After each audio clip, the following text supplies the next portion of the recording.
আমাদের সামনে তুলে ধরছে বলে যাচ্ছে। আমি নিজের ব্যক্তিগতভাবে মাননীয় দেবপ্রসাদ চৌধুরী মহাশয়কে পণ্ডিত দীনদয়াল উপাধ্যায় সম্বন্ধে কিছু বক্তব্য আমি শুনতে চাই। আমি পণ্ডিত দীনদয়াল উপাধ্যায় সম্বন্ধে যে বক্তব্য গতকাল থেকে কেউ এই বক্তব্য তুলে ধরেনি, আমি বারবার যেটা অনুরোধ করছি পণ্ডিত দীনদয়াল উপাধ্যায় সম্বন্ধে দেখুন ভারতীয় জনতা পার্টির নাম প্রতিষ্ঠা ডক্টর সর্বপ্রসাদ মুখার্জি বক্তব্য সাজায়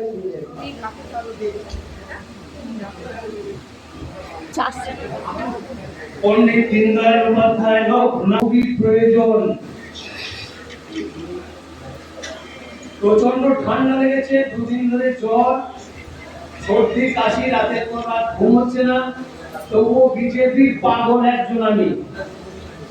আমার ধ্যান জ্ঞান সবকিছু বিজেপি ছাড়া আমার মাথায় অন্য কোনো চিন্তা ভাবনা থাকেই না, সংসার আমি দেখি না। তো বিজেপি আমার ধ্যান জ্ঞান। আমি এই দীর্ঘ 39 বছর ধরে শুধু বিজেপিটাই করেছি। কি সফল হলাম কি বিফল হলাম সেটা বিষয় নয়, মানুষের কাছে আমার কণ্ঠস্বরের মাধ্যমে মানুষকে উদ্বুদ্ধ করা, শক্তিশালী কার্যকর্তা নির্মাণ করা। তারা আমাদের প্রশিক্ষণ বর্গ থেকে এই যে বর্গগীতি করলাম, এর প্রত্যেকটা ধাপে ধাপে এক একটি করে ছত্র আছে। সেই এক একটি ছত্রের উপরে এক একজন বক্তা নির্দিষ্ট করে দেয়া থাকে। সেই বক্তারা এক একটা বিষয়ের উপরে নির্দিষ্টভাবে বক্তব্য রাখেন। কিন্তু আমাদের মাননীয় মণ্ডল সভাপতি গৌতম হালদার মহাশয়, উনি রাজনীতিতে সেইভাবে দীর্ঘ রাজনৈতিক যে চিন্তা ভাবনা এবং জ্ঞান অর্জন, ওনার যে পরিণত বয়স এখনো হয়নি, সেটা আপনারা নিজের চোখে দেখছেন, উপলব্ধি করছেন। তবুও গৌতম হালদার, উৎপল ঘোষ, আমাদের গদাইটা তো দীর্ঘদিনের একজন বরিষ্ঠ নেতা, প্রবীর মল্লিক, তৎসহ মন্ডলের যে কমিটির 17 জন মেম্বার আছেন, তারা অনেকেই কম বেশি কিছু না কিছু জানেন। কিন্তু আমি বারে বারে দীর্ঘদিন ধরে আমি একটা কথা বারে বারে বলে এসেছি, আপনাদের নিশ্চয়ই স্মরণ আছে, যে প্রশিক্ষণ পর্বে আমরা এসেছি, আমাদের নিয়ম শৃঙ্খলা কঠোরভাবে মানতে হবে এবং সেই নিয়ম শৃঙ্খলা মেনে আমাদের কে কি বক্তব্য রাখছে সেটা একটা ডায়েরিতে, আমাদের যে প্যাড দেওয়া হয়েছে না, প্যাড দেওয়া হয়েছে, পেন দেওয়া হয়েছে, কিন্তু এই যে প্রশিক্ষণ বর্গ চলার জন্য দীনদয়াল উপাধ্যায়ের উপরে যে পুস্তিকা আছে, আমি জানি না আমার পূর্বস্থলী উত্তর বিধানসভার মাননীয় বিধায়ক মহোদয় কাল এসেছিলেন, জানি না আমাদের জেলা কার্যালয়ে এই পুস্তিকা এসেছে কিনা আমার জানা নেই। এই পুস্তিকা প্রত্যেকটা কার্যকর্তার হাতে হাতে এই যখন নাম নথিভুক্ত করছিল, তখনই এই প্যাডের সঙ্গে পেন এবং একটি ফাইল আর ওই পুস্তিকাটা দেয়া দরকার ছিল। যাই হোক, সেটা দেয়া হয়নি। তো এই পুস্তিকার মধ্যে সব থেকে গুরুত্বপূর্ণ বিষয় হচ্ছে, যদি আপনাদের কেউ জিজ্ঞেস করে যে আপনাদের বিজেপি তো আপনারা করেন, আপনাদের দলের দর্শন কি, কেউ কি বলতে পারবেন? বলতে পারবেন না। তার কারণ হচ্ছে প্রশিক্ষণ শিবির প্রশিক্ষণের মতো হয়নি। এই বিগত আমাদের প্রাক্তন জেলা সভাপতি, বর্তমানে তিনি বিধায়ক নির্বাচিত হয়েছেন, বর্তমান যে সভাপতি রয়েছেন শ্রদ্ধেয়া স্মৃতিকণা বসু, এই যে দুটো তিনটে টার্ম পেরিয়ে গেছে, আমি কিন্তু প্রত্যেকটা কর্মসূচিতে জেলার তৎকালীন জেলা সভাপতির কাছে বার্তা পাঠিয়েছিলাম। তখন আমাদের পুরসুরি গ্রামে সঞ্জীব হাজরার বাড়িতে যে একটা বৈঠক হয়েছিল, সেখানে আমি বারে বারে বলেছিলাম, মানিক সাহা তৎকালীন সময়ে কোষাধ্যক্ষের দায়িত্ব ছিল, কিন্তু অধিকাংশ বিষয়ে ওই মানিক সাহাকে পাঠানো হতো। মানিক সাহার মাধ্যমে আমি ওই সঞ্জীব হাজরার বাড়িতে প্রায় 56 মিনিট আমি বক্তব্য রেখেছিলাম। সেই বক্তব্যের মাধ্যমে আমি দু একটি খিস্তিও মেরেছি। কেন জানেন? খিস্তি এই কারণে মেরেছি, বিজেপি করার জন্য যে প্রশিক্ষণ যেটা কৃষ্ণ ঘোষ করিয়েছিলেন, আমি নিজে একজন প্রশিক্ষক হিসেবে দায়িত্ব পালন করেছি। যে ধারাবাহিকভাবে কর্মীদেরকে তৈরি করবার জন্য, রাজনৈতিক শিক্ষায় প্রকৃত শিক্ষিত করার জন্য যে ধারাবাহিকতা থাকার দরকার ছিল, সেটা কিন্তু এই বিগত বছরে একটা দিনের জন্য হয়নি। আমি নিজে শ্রদ্ধেয় স্মৃতিকণা বসুকে মেসেজের মাধ্যমে লিখে পর্যন্ত বলেছি, গোপালদাকে বারে বারে লিখেছি যে প্রশিক্ষণ শিবির না করলে কর্মী নির্মাণ হবে না, আর কর্মী থেকেই নেতা নির্মাণ হবে। আমি জোর করে অনেক কর্মীকে যে কোনো অনুষ্ঠানে আমি নাম ঘোষণা করে দিয়েছি। এই যে আমার ইমান ভাই একজন সুবক্তা, এটা বলতে পারছি, এটা আমার গর্ব হচ্ছে। এই যে অভিজিৎ ভাই আজকে বক্তব্য রাখছে, আমার গর্ব হচ্ছে। উৎপলকে এই রাউন্ডগ্রামের এই বন্দে মাতরমের যে 150 বছর পূর্তি উপলক্ষে যে অনুষ্ঠানটা করেছি, সেখানে আমি উৎপল ঘোষের নাম জোর করে ঘোষণা করে দিয়েছি। ওই দোস্ত করছে, আমি বলছি তুমি যা পারো সাপ ব্যান তোমাকে বলতে হবে। তো উৎপল ঘোষ সেই মঞ্চে মোটামুটি 10-11 মিনিট বক্তব্য রেখেছি। আমি কিন্তু মোবাইল স্ট্যান্ড নিয়ে গিয়ে আমার মোবাইল দিয়ে ছবি তুলেছি, সেটা আবার সোশ্যাল মিডিয়ায় ছেড়েছি।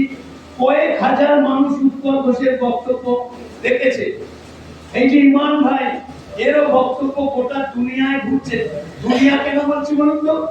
আমার ফেসবুক পেজ আছে, আমরা ফলো করলেই পেয়ে যাবেন। অভিজিৎ ঘোষ, এই যে গদাধর বাড়ি, উনি হয়তো জানেন না, ওনাকে গোটা পৃথিবীতে ওনার পরিচয় আমি করিয়ে দিয়েছি গদাধর বাড়িকে। কালকে যে প্রদীপ ভান্ডার বললেন না যে সোশ্যাল মিডিয়া হচ্ছে রাজনীতি করবার জন্য, সোশ্যাল মিডিয়া এমন একটা অস্ত্র, যে অস্ত্রকে ব্যবহার করে একজন অশিক্ষিত ব্যক্তিও সুশিক্ষিত হতে পারে, যদি তার সেই মোবাইলে দুনিয়া মুঠি মে হ্যায়। কে বলেছিলেন? আমাদের বিশ্ব বরেণ্য যশস্বী প্রধানমন্ত্রী বলেছিলেন, একবার নয় বহুবার বলেছিলেন যে কর্মী সচেতন করতে গেলে বিজেপি কর্মীকে বিজেপির প্রতি আনুগত্য আনতে গেলে তাদেরকে প্রতিনিয়ত সোশ্যাল মিডিয়ায় প্রবেশ করতে হবে। এবং সোশ্যাল মিডিয়ায় এমন এমন জিনিস আসে, আমি যদি আজকে আপনাদের এখানে প্রশ্ন করি, গত 2 দিন আগের কথা আপনারা কেউ বলতে পারবেন? আমার প্রধানমন্ত্রী বিশ্ব বরেণ্য প্রধানমন্ত্রী কেন হয়েছে? গিনেস বুক অফ ওয়ার্ল্ডে নরেন্দ্র দামোদর দাস মোদী নামটা স্বর্ণাক্ষরে করে লেখা হয়েছে। তার কারণ ওনার একটার পর একটা যুগান্তকারী সিদ্ধান্ত, ওনার একটার পর একটা দেশের 140 কোটি জনগণের জন্য যুগান্তকারী সিদ্ধান্ত তার উপরে সিলমোহর করে গোটা বিশ্বের রাষ্ট্র নায়কদের কাছে পৌঁছে গেছে। দুদিন আগের ঘটনা আমার ফেসবুক স্টোরিতে সার্চ করলে পেয়ে যাবেন যে প্রধানমন্ত্রী বিশ্বের রাষ্ট্রনায়কদের মধ্যে যে সমীক্ষা চালানো হয় বিশ্বের রাষ্ট্র নেতাদের নিয়ে, সেই সমীক্ষায় আমার প্রধানমন্ত্রী নরেন্দ্র দামোদর দাস মোদী সবার শীর্ষে অবস্থান করছে। 70% মানুষ, 70% রাষ্ট্রনায়ক তাদেরকে পিছনে ফেলে উনি সবার শীর্ষে অবস্থান করছেন। তাই উনি বিশ্ব বরেণ্য, ভারতবর্ষের শ্রেষ্ঠ প্রধানমন্ত্রী, বিশ্বের রাষ্ট্রনায়কদের কাছে শ্রেষ্ঠ প্রধানমন্ত্রীর শিরোপা অর্জন করেছেন। এটা আপনারা কেউ দেখেছেন? এটা তো সোশ্যাল মিডিয়ায় আপনার ফেসবুকে এসেছে যে তার ক্যাটাগরি নরেন্দ্র মোদী সবার শীর্ষে রয়েছে, ফ্রান্স রয়েছে, জার্মান রয়েছে, ইতালি রয়েছে, এইভাবে বিভিন্ন দেশে। ফ্রান্স, আমেরিকার প্রেসিডেন্ট কে ডোনাল্ড ট্রাম্প, এত বিশ্বের একটা নামডাক ডোনাল্ড ট্রাম্প, তার অবস্থান কত কত জানা আছে আপনাদের? 23%, 23। আর মোদীজি 70%। তাহলে মোদীজি গোটা ভারতবর্ষের মানুষের কাছে যে পরিষেবা দিয়েছেন, আপনারা কেউ জানেন আমার প্রধানমন্ত্রী 24 ঘন্টার মধ্যে কতক্ষণ রেস্ট নেন? সর্বসাকুল্যে 4 ঘন্টাও নেন না। ওনার বিগত 12 বছরের প্রধানমন্ত্রী হিসেবে দায়িত্ব পালনের মধ্যে একটা দিনের জন্যও ওনার ছুটি নেই। একটা দিনের জন্য উনি ছুটি নেননি। এটাই তো বিশ্বের রেকর্ড। ওনার নাম গিনেস বুক ওয়ার্ল্ডে কেন উঠবে না?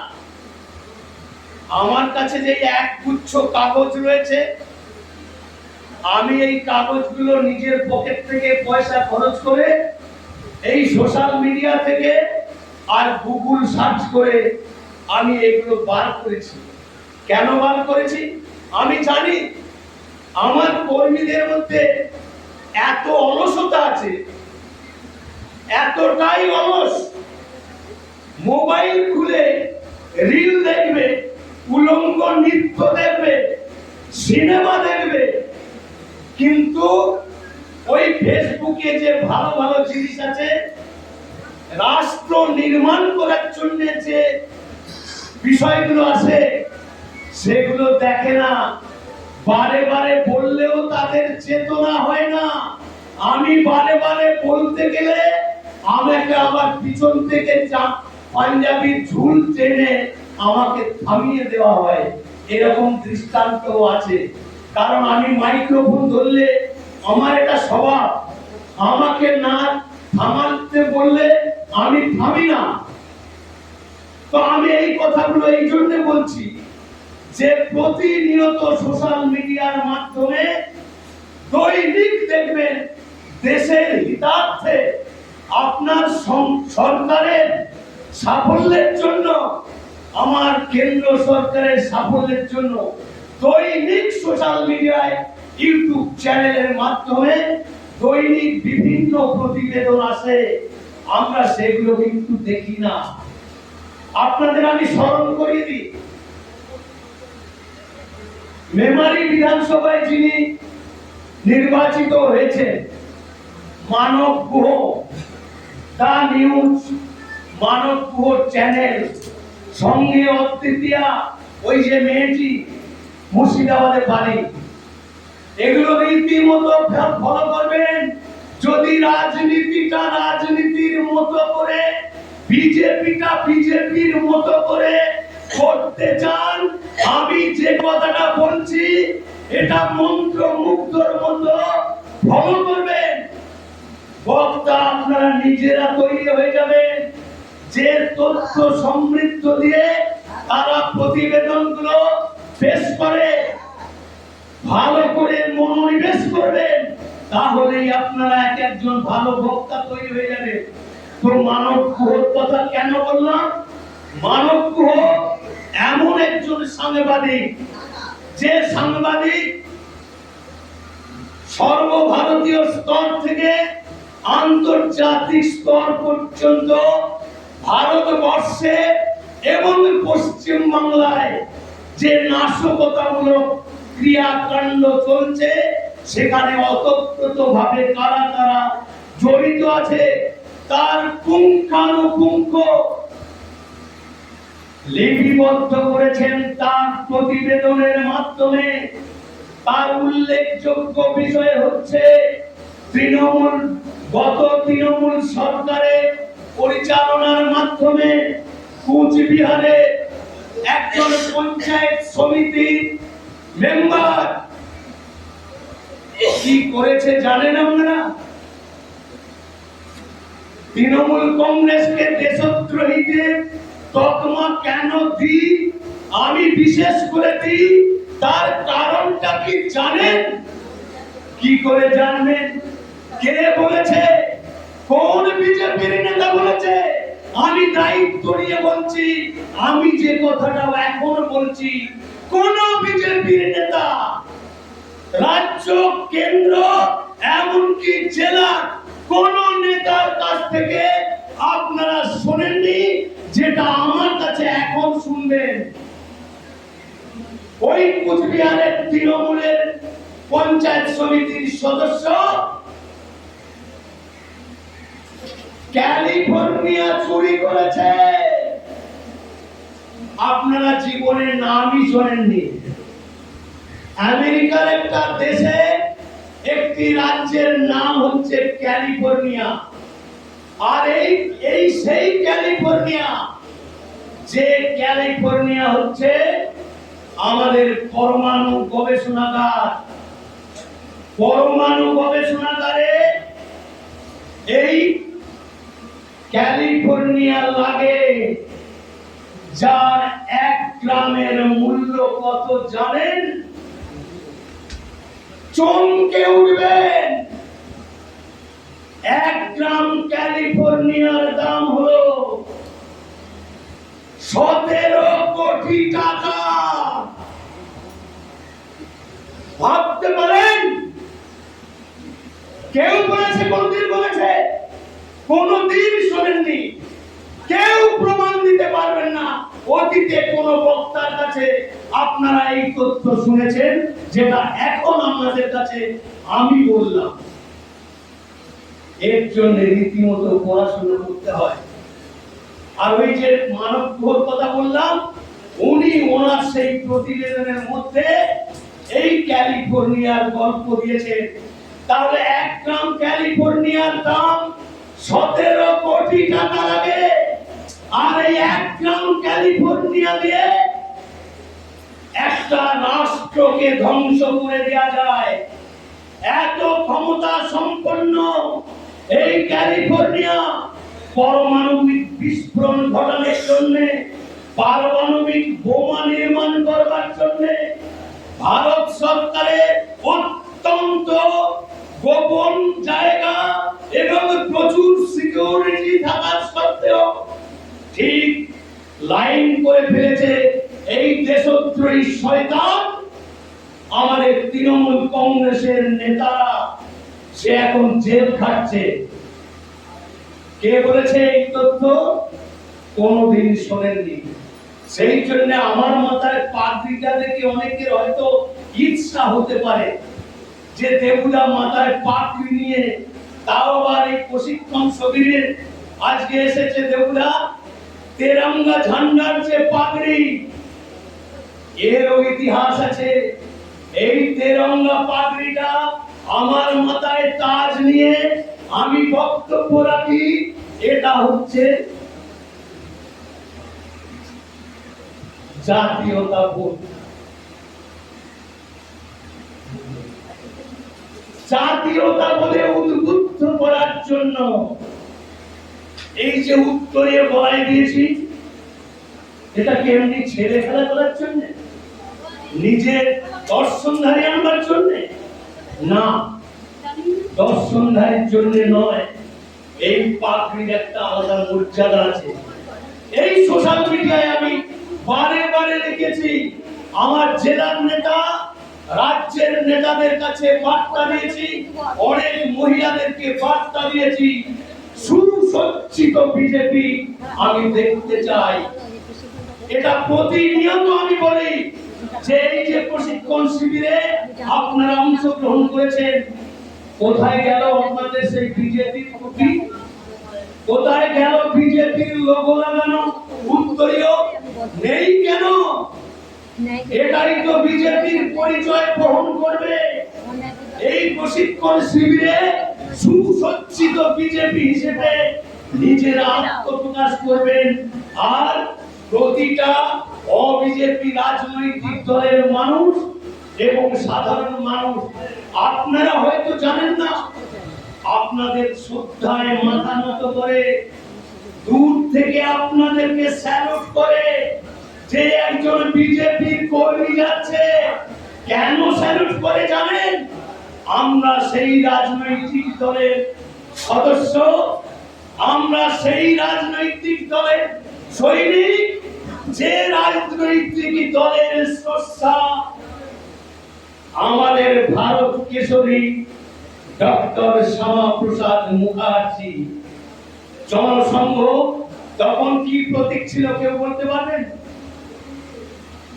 যে জনসংঘ ছিল বিজেপির আগের দল, তার প্রতীক চিহ্ন ছিল জ্বলন্ত প্রদীপ, মানে প্রজ্বলিত প্রদীপ ছিল ভারতীয় জনসংঘের প্রতীক চিহ্ন। ভারতীয় জনতা পার্টি নামে আত্মপ্রকাশ করলো 1980 সালের 6 এপ্রিল। তারপর ভারতীয় জনতা পার্টি পদ্ম ফুল চিহ্ন, জাতীয় ফুল। এই জাতীয় ফুলটা নেওয়ার জন্য বহু বিতর্ক হয়েছে নির্বাচন কমিশনারের কাছে।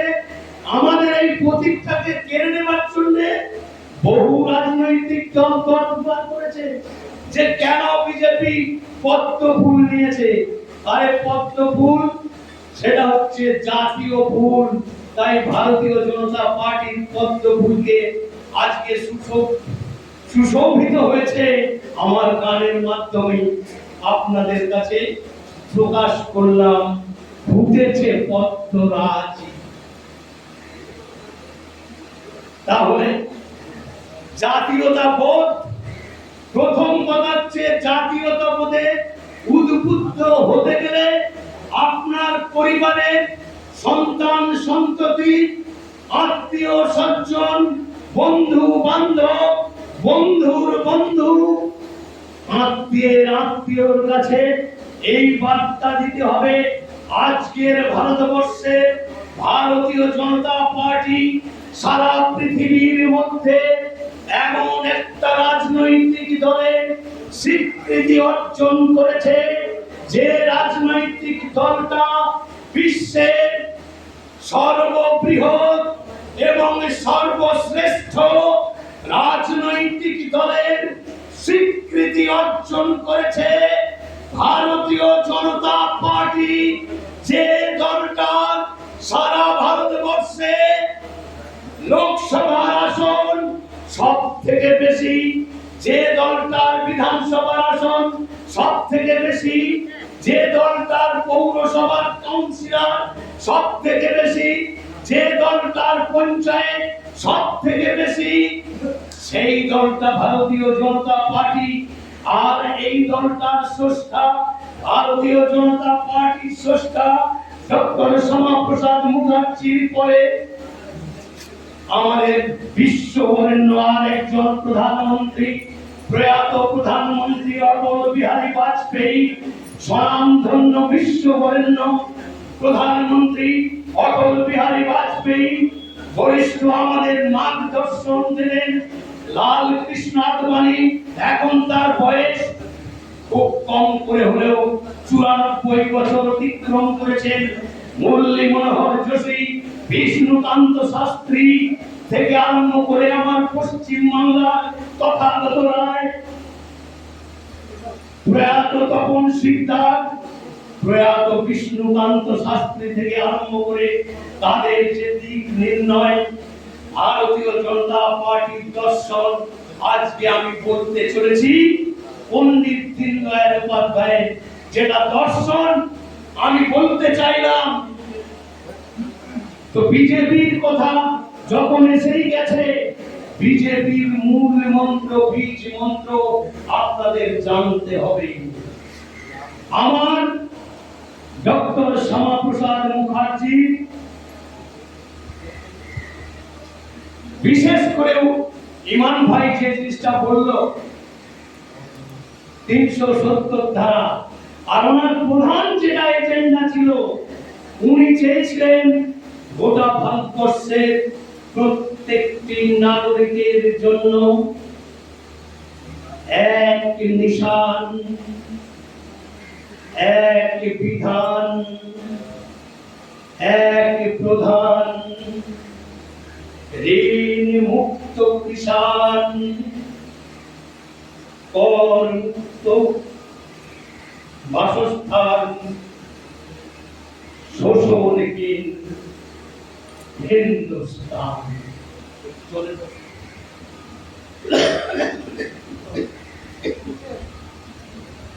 এই যে বীজ মন্ত্র,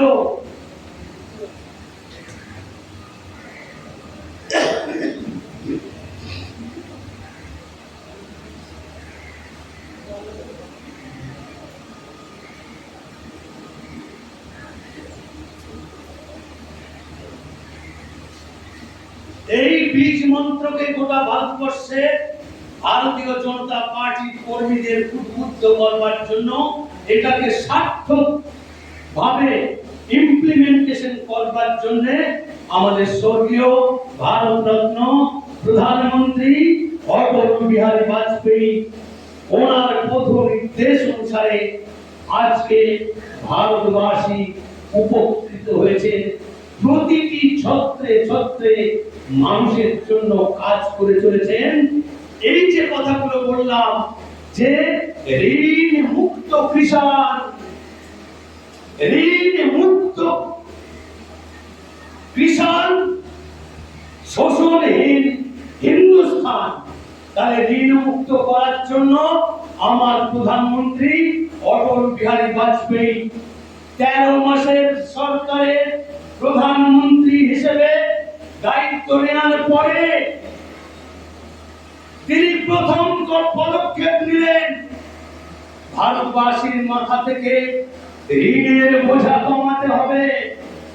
আর এই ঋণের বোঝা কমাতে গিয়ে একটা বিশাল সিদ্ধান্ত ওনাকে নিতে হয়েছে, এবং 13 মাসের সরকার এসে উনি প্রথম পদক্ষেপ নিলেন $30 মিলিয়ন, $30 মিলিয়ন ঋণ পরিশোধ করেছেন। তার নাম অটল বিহারী বাজপেয়ী।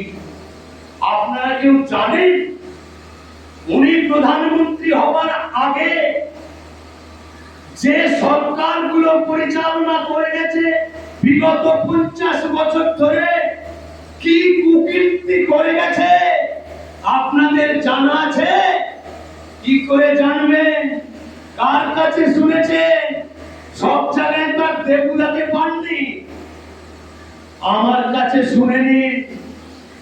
বিগত 50 বছরে ওই মেঘেল পুত্র মাতাল ঘোরের দল পণ্ডিত জওহরলাল নেহরুর নেতৃত্বে, তার পরবর্তীকালে যতগুলো প্রধানমন্ত্রী এসেছে, দেশের সম্পদকে শেষ করে দিয়ে নিজেদের নামে নামে পরিবারতন্ত্র করতে গিয়ে দেশের অর্থনৈতিক পরিকাঠামোকে একেবারে জলাঞ্জলি দিয়ে বিশ্ব ব্যাংকের কাছে ভিক্ষাবৃত্তি করে তারা দেশ পরিচালনা করেছে।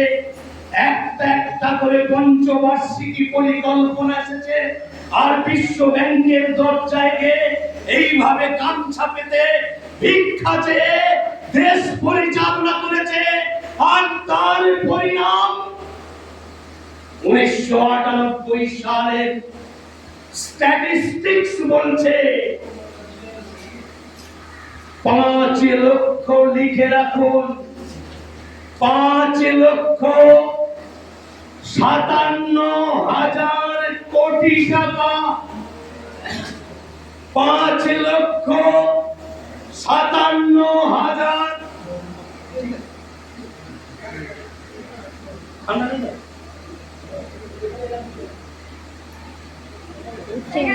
ভগবান যেন ধরে কাছে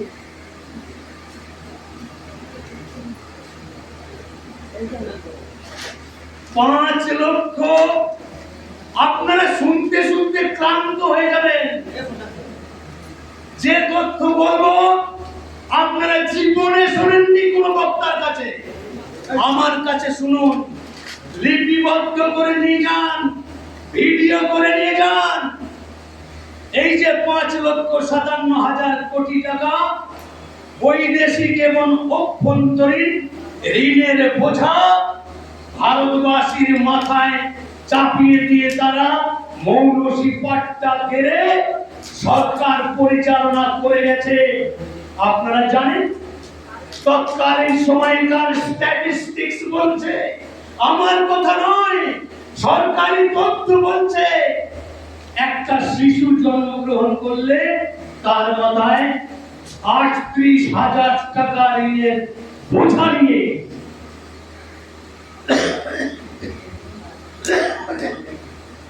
38,000 টাকা ঋণের বোঝা নিয়ে সেই শিশুটিকে জন্মগ্রহণ হচ্ছে না। ছবিটা হচ্ছে না, হাতে গাঁট পড়ে যাচ্ছে। 38,000 টাকা ঋণের বোঝা নিয়ে সেই শিশুটা জন্মগ্রহণ করতেন। তাহলে ভারতবাসীর মাথায় এই যে ঋণের বোঝা, আর অটল বিহারী বাজপেয়ী দেখলেন যে এই ঋণ পরিশোধ করতে গেলে কিছু কঠোর পদক্ষেপ নিতে হবে। আপনাদের নিশ্চয়ই স্মরণ আছে, হঠাৎ করে কেরোসিন তেল, পেট্রোল, ডিজেল, গ্যাস এর উপরে একটা প্রতিবন্ধকতা আনতে বাধ্য ছিলেন অটল বিহারী বাজপেয়ী।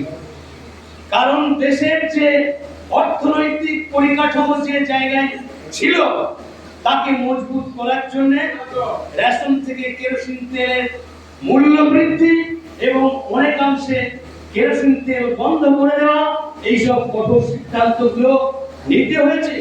তার জন্য এই বেঈমান বিশ্বাসঘাতক মার্ক্সবাদী কমিউনিস্ট পার্টির নেতারা রাস্তায় মিছিল বার করেছিলেন। আর অটল বিহারী বাজপেয়ী দৃঢ় চিত্তে তিনি ঘোষণা করেছিলেন দেশের মানুষের কল্যাণের জন্য এই সিদ্ধান্তগুলো তিনি নিয়েছিলেন। রাজস্থানের পোখরানে পরমাণু বিস্ফোরণ ঘটানো হলো। কেন পরমাণু বিস্ফোরণ ঘটালেন অটল বিহারী বাজপেয়ী? কারণ আমেরিকার প্রেসিডেন্ট আর বিদেশি শক্তির যে লাল চক্ষু ভারত সরকারের উপরে পড়েছিল, যে পরমাণু বিস্ফোরণ ঘটাতে পারবে না, নিষেধাজ্ঞা জারি করেছিলেন। আর অটল বিহারী বাজপেয়ী তৎকালীন দিনে जॉर्ज बुश के होशियारी दिए बोले हम किसी से कम नहीं है, मैं तो जो सिद्धांत ले चुका मैं तो उसको सफलता के साथ करके ही छोड़ेंगे। और इसी का परिणाम राजस्थान में परमाणु পোখরানে যে বিস্ফোরণ ঘটিয়েছিল। আর এই বেঈমান বিশ্বাসঘাতক মার্ক্সবাদী কমিউনিস্ট পার্টির নেতারা সেদিন আছাড়ি বিচারি করে কান্নাকাটি করে বিজেপির মুন্ডুপাত করেছিলেন। আর তৎকালীন সময়কার ঘটনা আজকে প্রশিক্ষণ পর্বে অনেক বক্তার বক্তব্য শুনেছেন। আমি অনুরোধ করছি এইগুলো আপনাদের জানা দরকার। পোখরানে পরমাণু বিস্ফোরণ তৈরি ঘটালেন, বিদেশ থেকে অর্থনৈতিক অবরোধ, আরব কান্ট্রি নাকি তেল দেবে না, নিষেধাজ্ঞা জারি করেছেন।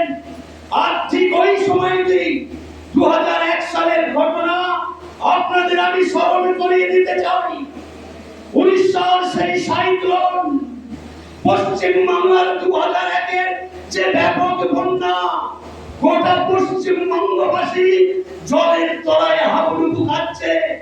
আর 19 সাল সেই সাইক্লোনের জন্য পুকুরের মাছ এত তীব্র গতি ছিল, সেই ঝড়ে পুকুরের মাছ আছড়ে ডাঙায় পড়েছিল।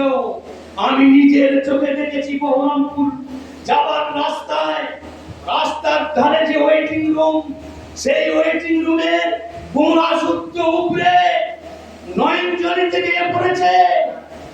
কাঠ ভর্তি লরি এতটাই তীব্র ছিল, ওই রাস্তা থেকে কম করে 20 হাত দূরে গিয়ে সেই কাঠ ভর্তি লরিটা রাস্তায় জমিতে গিয়ে পড়েছিল। এত কিছুর পরে একদিকে উড়িষ্যার ঘূর্ণিঝড়, অপরদিক দিয়ে পোখরানে বিস্ফোরণ ঘটানোর জন্য অর্থনৈতিক অবরোধ, তার পাশাপাশি পশ্চিমবাংলার সেই ভয়াবহ বন্যা, তারপরে 1999 সালের কারগিল যুদ্ধের ঘটনা আপনাদের নিশ্চয়ই স্মরণ আছে। একসঙ্গে কতগুলো বিষয় উনি এমন দক্ষতার সঙ্গে পরিচালনা করেছেন অটল বিহারী বাজপেয়ী। কারগিল যুদ্ধ এমনি হয়নি।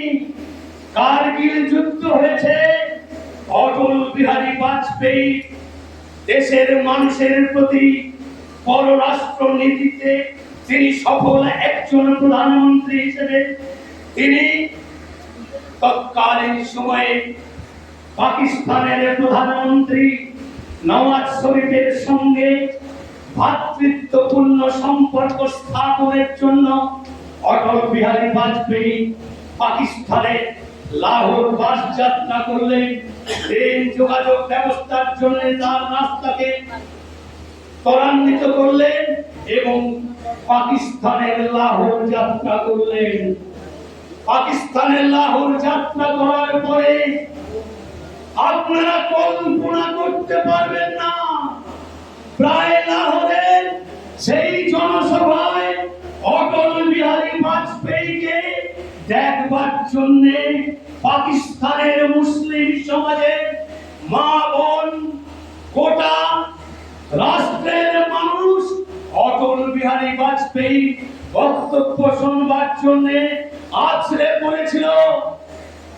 যে সাংবাদিক সফর সঙ্গী ছিলেন, সেই সাংবাদিক অবাক হয়ে গেছেন, এত মানুষের আবেগ অটল বিহারী বাজপেয়ী বক্তব্য শোনার জন্য। কি হয়েছিল তখন? পাকিস্তানের লক্ষ লক্ষ জনতা জনার্দন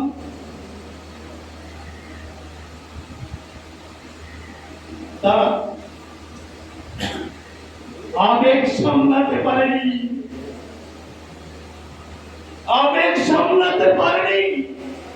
তাই নিজেদের মধ্যে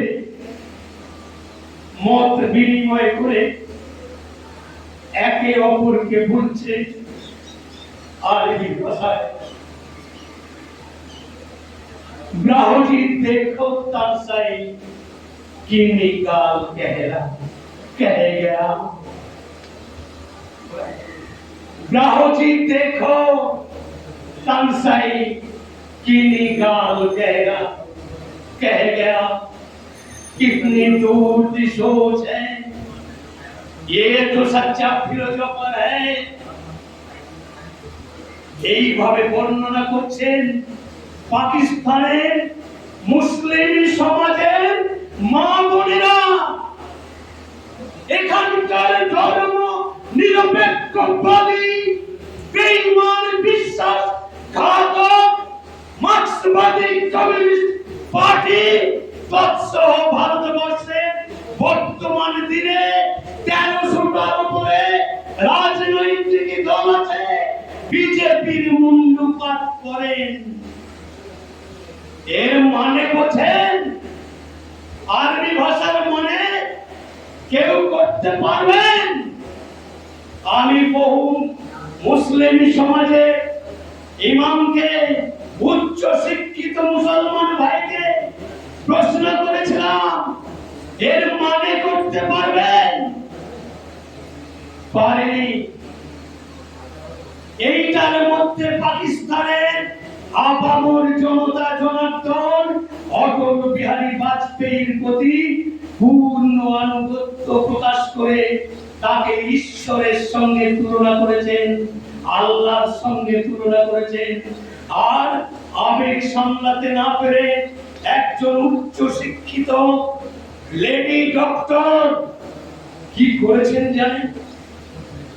লেডি ডক্টর আবেগ সামলাতে না পেরে উনি বলে ফেলেছেন যে আমি ভারতীয় সংস্কৃতির প্রতি শ্রদ্ধা জানিয়ে পূর্ণ আনুগত্য দিয়ে আমি অটল বিহারী বাজপেয়ীকে বিয়ে করতে চাই।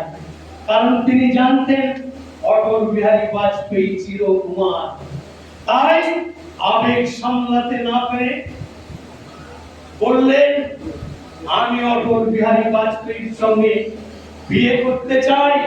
ভাবতে পারেন তাদের মানসিক পরিবর্তন।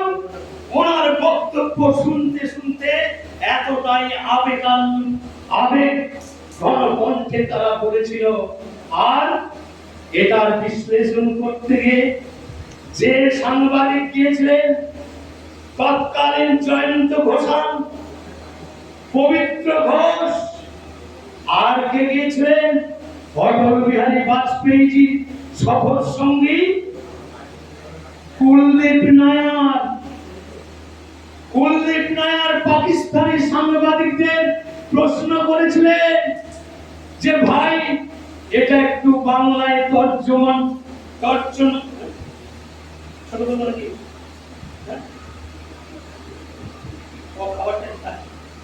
দেখছেন। আমি বলি না আমাকে থামাতেই হবে, না থামালে আমি শেষ করবো না। এখন খাবারের টাইম হয়ে গেছে, এই খাবারের টাইমটায় তো বিরতি তো দিতেই হবে। আমি যে প্রসঙ্গটা বলছিলাম সেই প্রসঙ্গটা অন্তত আপনারা শুনে যান। কুলদীপ নায়ার সাংবাদিককে জিজ্ঞেস করলেন যে ভাই এর মানে কি? এই যে আরবি ভাষায় ওনারা বললেন সমস্বরে উচ্চারণের মাধ্যমে, এর মানে কি? তখন বাংলায় তর্জমা করে বললেন যে এর মানে হচ্ছে ब्राहुटी देखो तमसाई किनी गाल गहरा कह गया कितनी दूर की सोच है ये तो सच्चा फिलोसोफर है।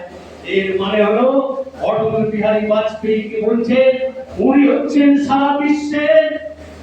সারা বিশ্বের পথ প্রদর্শক। ওনার নেতৃত্বেই আগামী বিশ্ব চলবে। ওনাকে ঈশ্বরের সঙ্গে তুলনা করলেন এবং ওনাকে বললেন উনি একজন প্রকৃত দার্শনিক। এই কথা শুনে কুলদীপ নায়ার লিপিবদ্ধ করে নিলেন। আমি কোথায় পেলাম? আমি তো যাইনি লাহোরে, আমি পেয়েছি রাষ্ট্রীয় স্বয়ংসেবক সংঘে। আমি একজন গ্রাহক ছিলাম। আমি রীতিমতো রাষ্ট্রীয় স্বয়ংসেবক সংঘ থেকে পুস্তিকা পত্রিকা আমার বাড়িতে আসে। সেই পত্রিকায় এইটা আমি পেয়েছি, খুব যত্ন করে আমি রেখে দিয়েছি।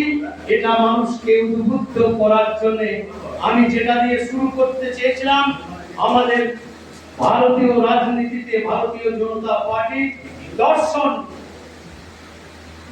রাজনীতির বিকাশ, এগুলো পরে যদি সুযোগ পাই আমি আবার আপনাদের কাছে আসবো। যদি সুযোগ পাই পূর্ণাঙ্গ ব্যাখ্যা আমি করবো। বন্দে মাতরম, ভারত মাতা কি